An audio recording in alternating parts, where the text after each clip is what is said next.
हाँ मित्रों, हमने बिहारी के चंद दोहों को देखा था और बिहारी के बारे में कुछ जानकारी भी मैंने दी थी।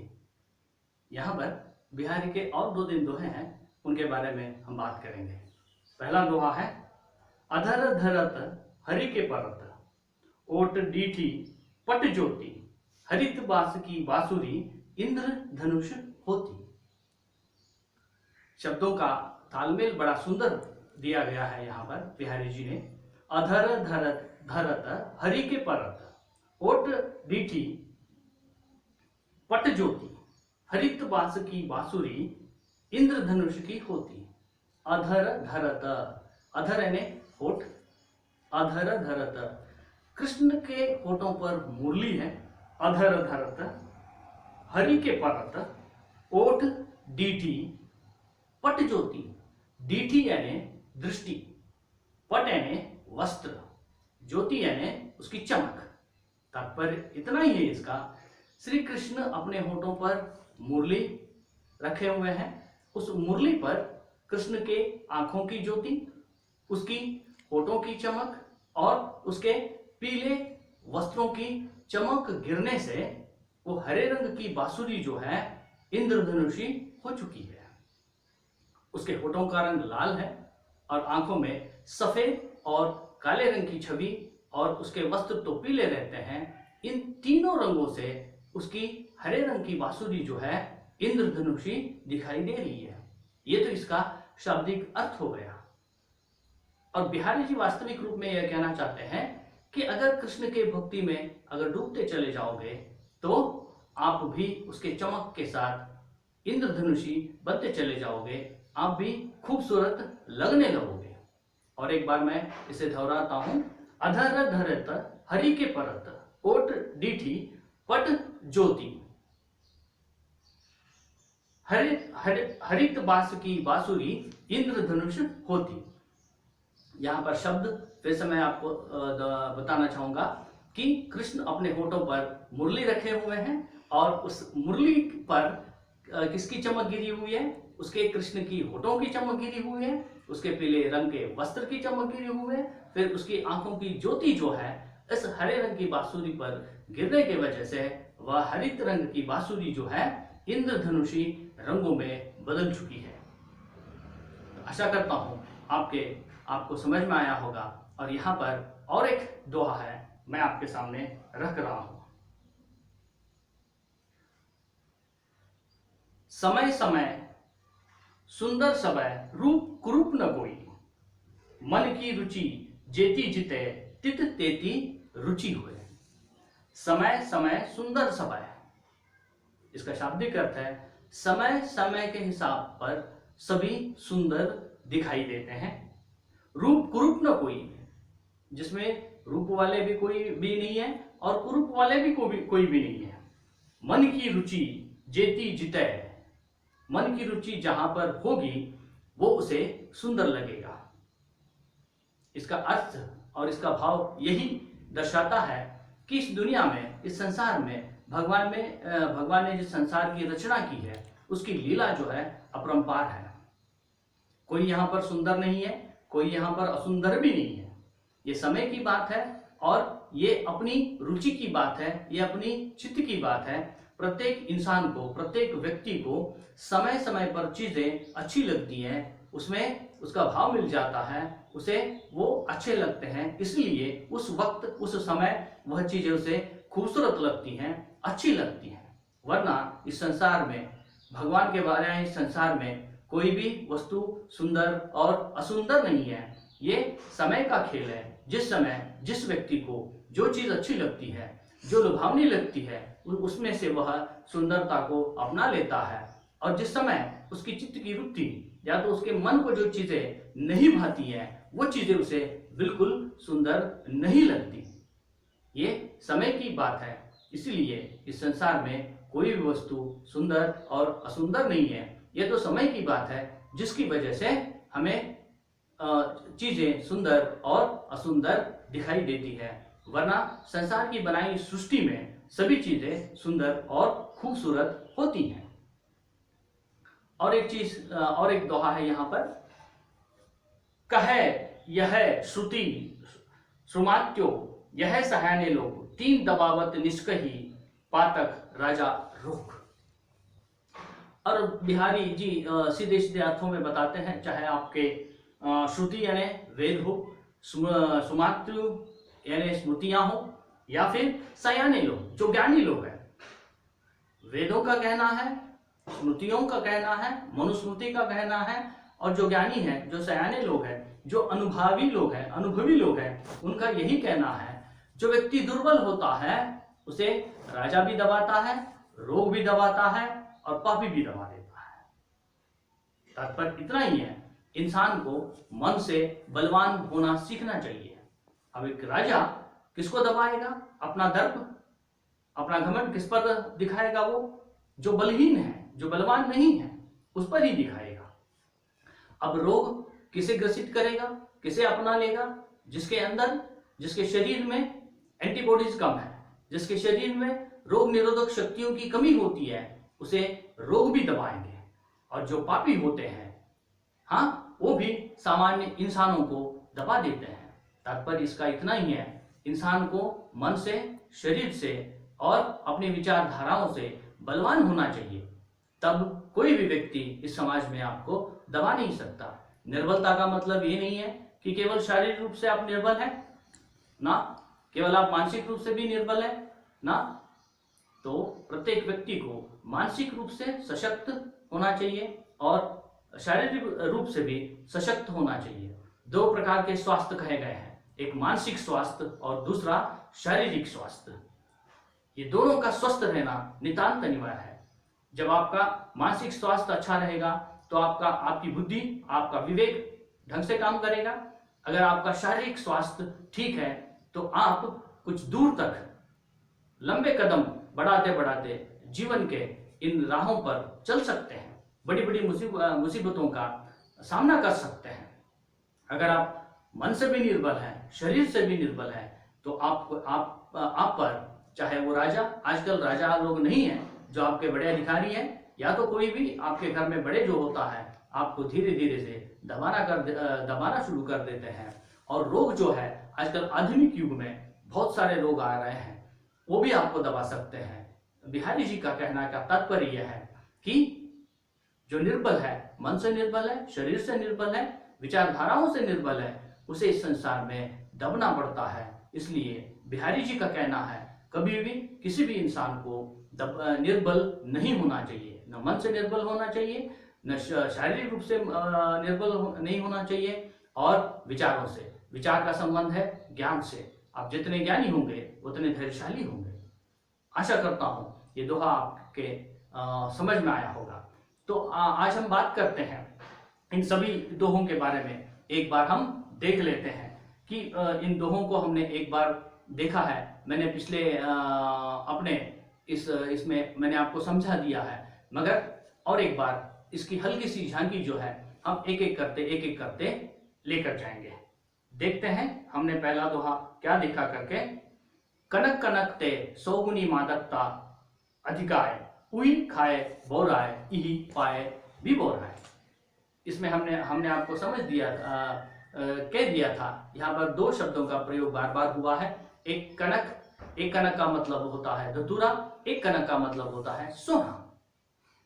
और जिसको बिना किसी मेहनत किए हुए संपत्ति मिल जाती है वो पगला जाता है, और जो धतूरे का सेवन करता है, ग्रहण करता है, वो भी पगला जाता है। मगर जो धतूरे का सेवन और ग्रहण करता है वो शाम तक ठीक हो जाएगा। मगर जिसको बिना कमाए हुए, बिना मेहनत किए हुए जिसे संपत्ति मिल जाती है वो पगला जाता है, उसका वो विवेकहीन हो जाता है।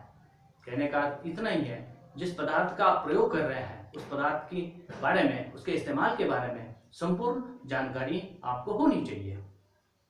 और इसमें मैंने आपको कह दिया था कि यहाँ पर यमक अलंकार का प्रयोग हुआ है। जब आप संदर्भ सहित व्याख्या लिखेंगे तब आपको इन सभी चीजों को ध्यान में रखना होगा। देखते हैं अगला दोहा हमने देखा था, जपमाला छापा तिलक सरै न एकु कामु। जपमाला छापा तिलक सरै न एकु कामु, मन कांचे नाचे रथा, सांचे रांचे राम। तत्पर इतना ही है कि जपमाला, यहाँ पर भक्ति की डांबिकता पर प्रहार करते हुए बिहारी जी कहते हैं, अगर आपको भक्ति करना है तो सच्चे मन से कीजिएगा। माला जपने से या फिर तिलक लगाने से या छापा का प्रयोग करने से भगवान प्रसन्न नहीं होगा, क्योंकि आपका मन जो है कांच का बना हुआ है। कभी ये सोचेगा, कभी वो सोचेगा, 1000 बार टूटेगा, 1000 बार जुड़ेगा, क्योंकि उसके अंदर, उस मन के अंदर एकाग्रता बिल्कुल नहीं होती। उस मन के अंदर एकाग्रता को आपको लाना होगा और भगवान भक्ति में आपको डूबना होगा। और धीरे धीरे आगे देखते हैं।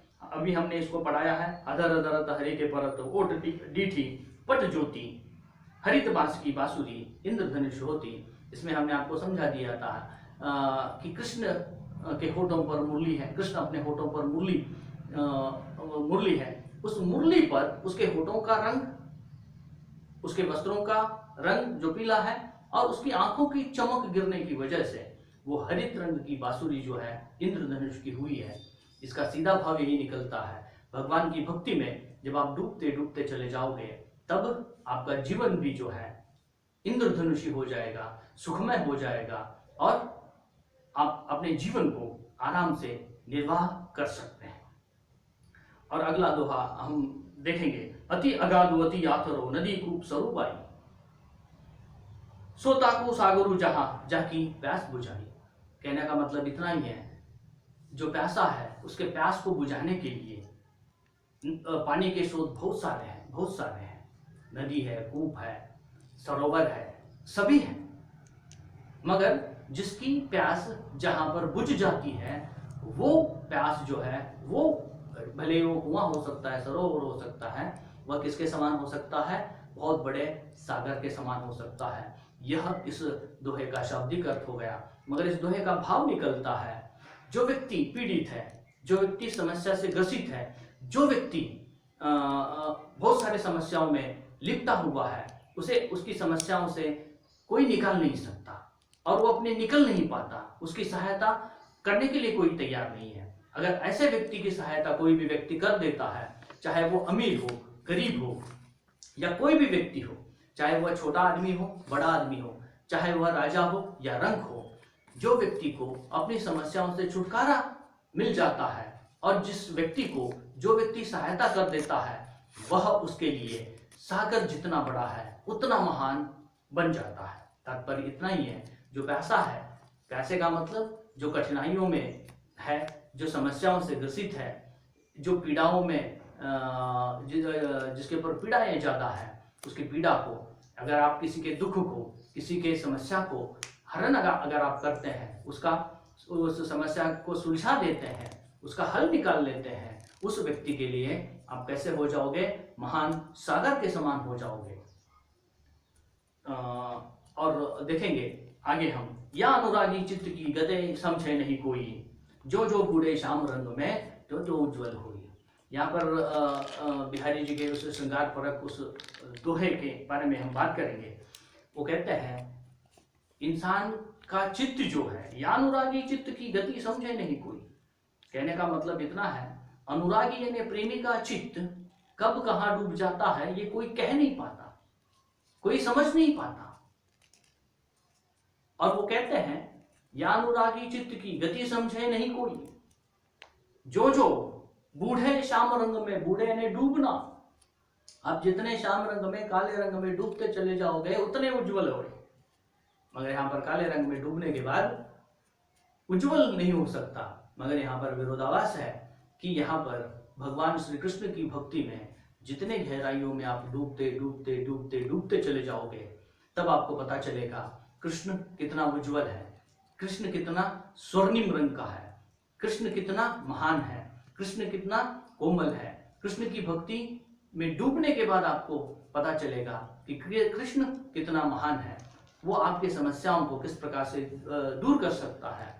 इस पूरे दोहे का भाव इतना ही है, जब तक आप भगवत भक्ति में पूरे अनुराग के साथ, पूरे अनुरागी बनकर, पूरे प्रेम के भाव से जब आप डूबेंगे, तब आपको वास्तविक भगवान के दर्शन होंगे।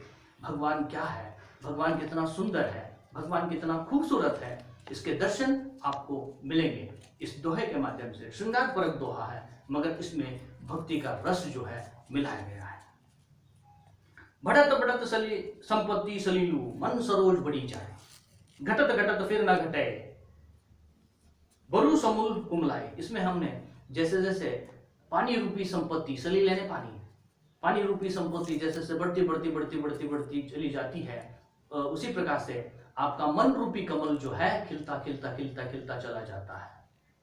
और पानी जैसे जैसे घटने लगता है वैसे कमल भी मूल रूप से मुरझा जाता है, समूल मुरझा जाता है। उसी प्रकार से आपका चेहरा भी मुरझा जाएगा।